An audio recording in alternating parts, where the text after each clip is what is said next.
You see, success attracts success, and failure attracts failure.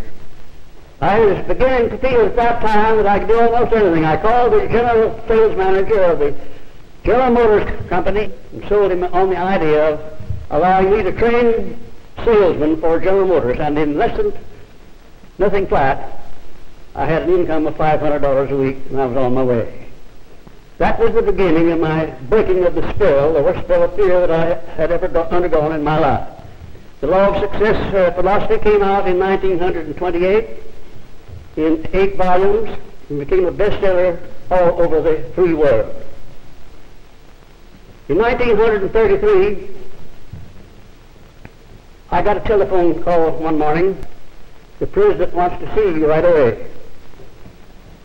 I got dressed and went down, and FDR had just entered his first term. He was in the midst of a bad panic. People were frightened, trying to draw money out of the bank, all that sort of thing. And he said, I want you to help create for me a mastermind alliance that will help to break the spell of this panic.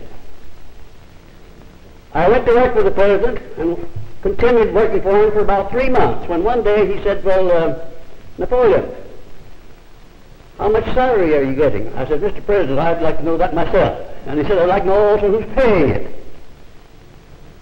Well, we talked on for a few moments, and finally I said, well, Mr. President, you know, of course, that ever since I did my first work for you while you were Assistant Secretary of the Navy, and on up during the time you were Governor of New York, I never asked you for a penny.